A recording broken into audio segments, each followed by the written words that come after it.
Over 100 Nigerians are on death row in Malaysia. What is the government doing to rescue them? And Amnesty International has launched a report stating that 19 journalists and media practitioners have been persecuted in Nigeria over the first 9 months of this year. This is Plus Politics, and I am Felicity Ezewike.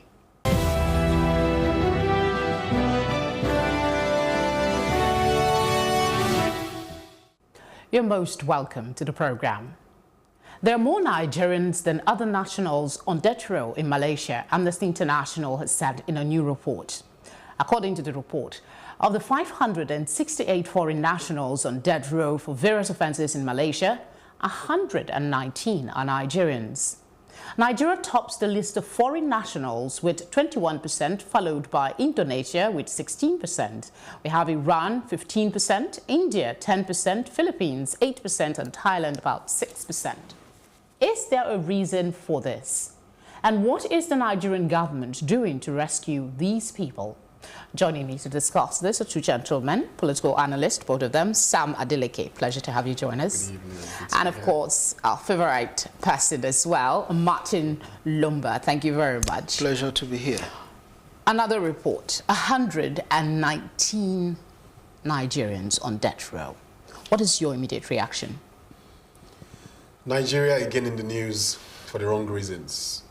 It's sad that we have this report yet again, but it baffles me that these gentlemen and women were able to leave Nigeria's airport and were able to pass through Nigeria's immigration processes without being detected.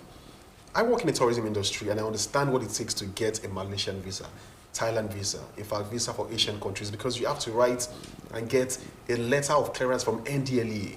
You have to get police clearance. You have to get enough proof to show that you are actually someone without criminal records. So without even putting much blame on the arrest of Nigerians in bulk in Malaysia, we should be asking the questions, what exactly is wrong with our system here? Is it that we have so many corrupt officials at these borders or at the outpost of this country that we cannot nip it in the bud without these people going and peddling drugs to other countries? So the question should start from Nigeria. What is wrong with NDLEA? What is wrong with that clearance process at the airports? Because when we start from there, it will help to really put it into perspective. That's one. Second is Nigerians that have been caught, because apparently from these statistics they are the largest number, they know that they are going to die. So it is not news to them. But these are people who do not care. It's a desperation kind of situation whereby we perish, either we perish or we perish. We'll get to talk about that in a bit, but let's bring Martins in. What is your reaction to this? This is not the first time. Just a couple of, should I say months ago? No, a few months ago, we heard of Nigerian drug traffickers leading Africa in that illicit trade and all of that. Now this. Nigeria is a big country in every respect. So to that extent, the ratio of Nigerians that can get into trouble or that may get into trouble, the numbers will usually be relatively bigger than some of these smaller countries. But I think that the system in Nigeria has actually broken down. It calls for emergency, and to that extent, it will appear that back home here in Nigeria, we're actually not serious. Because if we were serious, I do not know who will leave a comfortable place to go and face maybe death penalty and go and face all of the hardship. If you actually get to know what some of our people pass through in order to go to these foreign lands, you will be really shocked. It will actually tell you the story that the situation is actually very dire. But why? They know the consequences. That is the question that he was trying to address when I interrupted him. Why do they take that journey, knowing fully that if they get caught, they die? Why? In Nigeria... Is desperation enough reason, really? No, you have to understand that in Nigeria here, a number of people are actually walking dead, to put it that way. we must be very sincere about these things. And the reality is that if you check most people, their phones, most of the messages you find is, brother, even if it's 1,000, brother, even if you can just buy me breakfast. Look, we're in deep mess here. And the thing is, when you're in Nigeria, you're not really living. So if you go out there and take all of the risk, whether you want to go through the Atlantic Ocean, whether you want to take, like those chaps that try to follow planes that even maybe go by sea, take all kinds of risks. Because here, the situation is not really enticing. But we're not a poor country. Really? We are not a poor country. We have people that are living flamboyantly. We're just having a light conversation. So, of people who are living flamboyantly is so minute to the larger population of those who are suffering in abject poverty. The number of Nigerians living below the dollar is massive and mind-boggling. The amount of people that spend less than 1,000 naira, 500 naira on food, and this food is not balanced diet. It is a mix of 100 naira, 150, 200, and people are not even, see, the quality of living is so low. People do not sleep well, people do not think well, people do not even drink well. People are also stressed up by traffic and also by the pressure from tax. So the multiplication of different factors of the Nigerian state has made the quality of living and standard of life so low that people are desperate to just get out. Like, get out. So whatever I need to do, wherever I need to go, even if I have to do it at the expense of my life, I will have to leave. So until we address the fundamentals of what makes a person to be a proper human being, that dignifying factor that makes you live normally, if that is addressed, then people going and peddling drugs at the expense of their life will be drastically reduced. the situation is not peculiar to Malaysia. We know it's, like you alluded to earlier, it cuts across most of these Asian countries. Philippines, yes, Thailand, and the rest of them. But what really can the Nigerian government do, knowing that these are adults who are in full understanding of the repercussions of their actions? What more can the government do, really? I think that fundamentally we're not addressing the economic downturn of Nigeria. To a large extent, even if the books say that we have gone out of recession, the quality of life is in deep recession. If care is not taken, we may actually be in depression already. And what I mean is that if you look at the way the exchange rate, just took flight from after the elections in 2015, by the time the new government came in, you all were here. We're all living witnesses to how the exchange rate just became something else. The dollar rose to about 500 naira to $1. To that extent, it becomes very attractive to leave Nigeria. It is now more attractive to earn a dollar than to earn naira. That is on the one hand. Then the second thing is that the quality of governance is so shabby, so nasty, that even when you go to a foreign country, for you to get assistance from your own embassy is a challenge.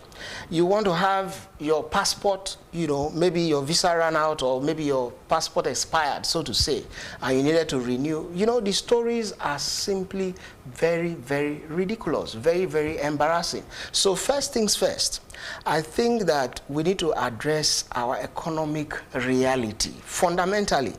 And I also think that the government of the day, sorry to say, they appear not to have a clue as to what to do. They will say they're working. And let's look at what is on the ground, that they have signed an MOU with some of these countries, Thailand, which other country do we have here? Philippines. Just the Philippines. They've signed with Brazil and some other nations that these people cannot come through to their country without clearing them, like you mentioned earlier, from the NDLEA. Clearance. Yes, and they went as far. They were so worried about the influx of Nigerians that they went to tell our embassy and our government that there is no job for people coming from Nigeria to Malaysia, so they should make their people aware of that. But this note doesn't seem to be working. So interestingly, when such international diplomatic drama happens and the signing is done on the screens and just for the public to see.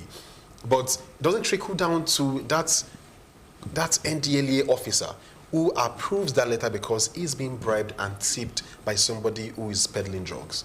So until we trickle down governance and accountability to the lowest person on the rung of the ladder, you know, to the most basic officer who attends to the day-to-day approval of these letters, then we'll keep having this, you know, smoke screen that looks like something that, but indeed, nothing is happening. It's just drama. It's just diplomatic ulabalu, if you ask me. You're laughing. Because we know these realities. It's clear. And this thing should even be traced. So, for example, you have 21 people caught. When did they enter Malaysia? At what point did they leave Nigeria? Who approved it? With data, these things can be traced. So it's not rocket science. What is it's not stopping like us? You know something. I think that fundamentally, we need to have some kind of discussion about the direction that Nigeria wants to go. Because in a few years from now, I see doom, a very bleak future if we continue like this. You cannot solve a 20 naira problem with a 10 naira income. It is impossible. Again, I also know that before now, like the late Odumebu Ojukwu said, he said when he was younger, he understood that you could go with a pocket full of money to buy a basket full of goods. But lately, at least before he passed on, that it was now a matter of taking a basket full of money to buy a packet not really full of goods. You understand? Now, to that extent, it tells you that something is fundamentally wrong. When you talk about adjustment, when you're looking for balance, the truth is sometimes, if you look at how things are weighed, you put maybe 1 gram here, you put a few there, you're trying to ensure that this thing balances. The way it is in Nigeria now, everybody is just laying weight on one side, and it is impossible for you to get balance. And I think that until we address that problem, things are likely going to get worse. For instance, you talk about salary issue now. Okay, legislation has been made for minimum wage. They are now talking about adjustments, you know, within the strata of income. Are you with me? And now we're stuck. There's supposed to maybe be a strike tomorrow. Let me advise this country. We need to rework our economics. Otherwise, our currency is just going to be tissue paper. And people will always leave this country. As I speak to you, my mother is not lettered, but I must tell you that she has run away. It is that serious. Wow. Yes, it is that serious. I can imagine so how we need to take these things very seriously. And I think that if we start from the economic, you see, economics is a bit tricky. And I need all the professors to go back again to start from the basic. What is the basic? Is the study of human behavior. That is where you start from. What is the behavior of Nigerians today with regards to economics? It's corruption everywhere. The school system is so bad, you know the latest. The domestic, there's no difference. Everybody is trying to cut corners because to meet up, to live qualitative, not even qualitatively, just to get by, your income cannot take you there. But this issue of death penalty, all human rights organizations, even the UN has said countries should abolish the death penalty. And all doesn't seem to be lost according to reports that we're getting, that the Malaysian government is considering abolishing the death penalty in their country. The law minister in that country, I think, is proposing March 2020. Do you see this maybe as a ray of hope for these people who are on death row, that there is a possibility this law will come into force before their time of execution? Well, one can only hope for the best, to be honest. This is a country that has laws, and they can also choose to change the law, to repeal the law, and to adjust the law. To be honest, I like the fact also that the executive director of the Amnesty International Malaysia is the one calling for the abolishment of the death penalty, because if it's coming from Nigeria only, then it's like, oh, okay, because we have interest, but it's coming from somebody over there. It simply shows that something is wrong, because if you keep doing the same thing over and over again and keep getting, the same result, then why not change? So probably they should abolish it for 5 years and see if the trend will change. And then when people are being convicted and sentenced to life, the correctional measures that come afterwards will probably help to deter those who might want to try it again. So I think we should go through it, and let's see what will come out of it if it's abolished. I'm going to go to the diplomacy question, but something you said now just triggered my thoughts. If we have a death penalty and people are still trafficking drugs, knowing that they will die if they get caught, and then you want to abolish the death penalty, wouldn't that be a free way for everyone? Now, there are two ways to look at this issue. One is that, what does the death penalty actually do for the system? The system now. What it does is that it reduces cost. If you imprison someone, maybe life sentence, and the person chooses to live for another 50, 60 years, it's going to be at your expense. Now, if you kill him, chances are the cost of burying will be probably maybe 10% at the most of that life sentence. So that is on the one hand. Then on the second hand, the severity of the crime, is such that if you tolerate it with kid gloves, so to say, the rot will now cut across. The influence will be so negative, the decay will be so overwhelming, and at some point you may not be able to manage the crisis. So that is why most countries, most systems go for the death penalty. Now, on the converse side, the reality is that human life is actually the highest in the spectrum of all living beings. Now, to that extent, human life must be dignified. It must be above the pedestrian. So if we want to go, spiritual, so to say, human life is sacred.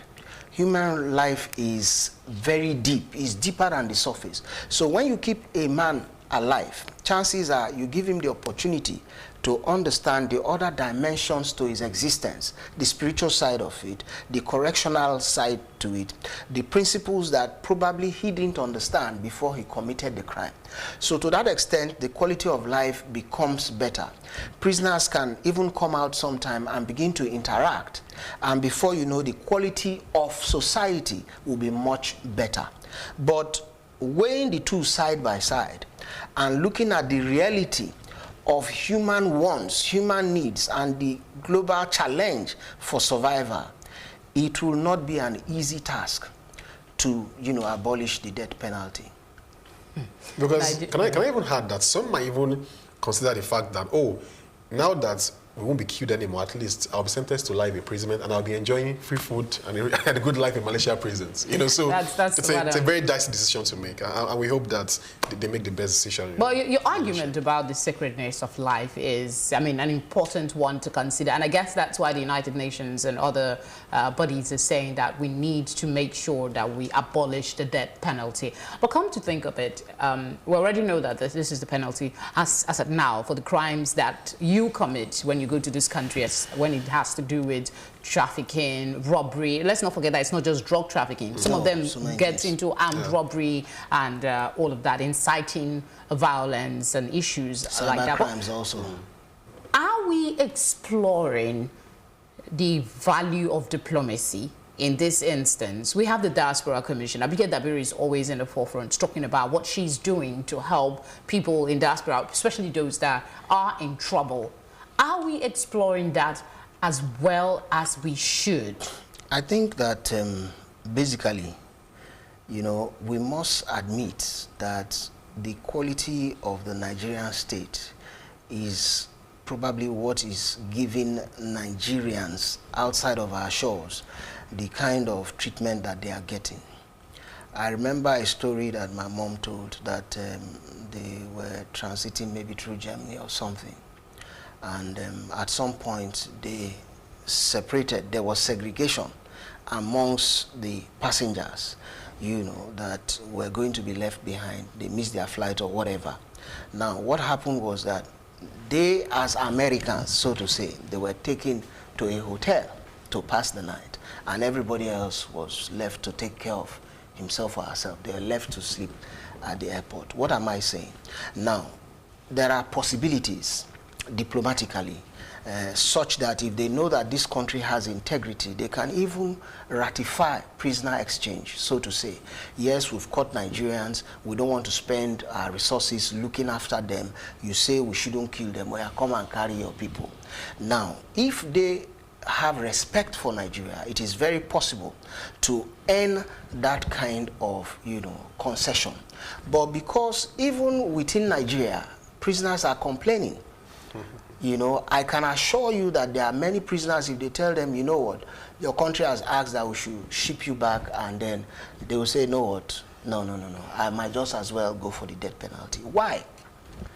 The last Minister of Internal Affairs, I can't remember the exact figure, he said that prisoners were being fed daily with maybe about 30,000 naira.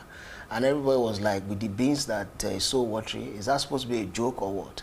So no, I think these issues, these issues are possible. If the government comes alive, if the government earns the respect that it is supposed to earn, if we're able to arrest the decay within Nigeria here, you discover that even when some of these things are not written laws, countries will be willing to give us concession because of the integrity of our own leadership, so to say. So how there's a lot of factors come into play. We know the government angle, we know the one of international communities, but what about us as a people? Is it maybe the lifestyle that we live today that is encouraging young people to put themselves at risk? I either get it or I die trying, Is there something inherently wrong with our values as a people that is encouraging this mass, misbehavior? For me, I'd like to disagree that it is the fault of the people. No. Now, there's this narrative that goes around in Nigeria. No, I didn't say it's the fault. I said, is there something... Because we keep saying that the followership and it is Nigerians that we should talk to ourselves. No. I've traveled quite a bit and I understand the fact that humans are the same all over the place. Even skin color is just skin color. The same blood runs through everyone. Human behavior is constant across board. If they are led by a good leader and there's accountability, there is justice, there's equity, there is rule of law, societies will grow. So if we do not have good leaders who are visionary, who lead by example, who do not ban things that you are bypassing for yourself, so those are things that we need to look at first, because if we have a system in which the leadership is functional, I tell you, followership will naturally adjust, because it is not the fault of the people. People are only trying to survive. It's survival instincts. The reoccurring thought here is there's so much more that the government can do. A lot. Your final thoughts on this subject? Well, to flow from the last statement he made, I think that realistically, my understanding, because Nigeria is a great country in terms of endowments, but because we have chosen not to talk about the real issues, we have found ourselves stuck. One of the real issues, for instance, is that you say to a person, even though your JAMB score is 250, you cannot really enter. But somebody, by quota, by whatever, can enter with a 10% score. For goodness sake, what are we talking about? If everybody must burn the midnight oil in order to write an exam and pass, nobody should be given privileges that he cannot earn. That is the crux of the Nigerian debacle. Thank you very much for sharing your thoughts, gentlemen. Thank you. You're not going anywhere yet. We'll be back to you in a bit. And thank you for staying with us so far. We'll go for a short break, and when we return, we'll be speaking on the dangers of journalism in this present administration. Just stay with us.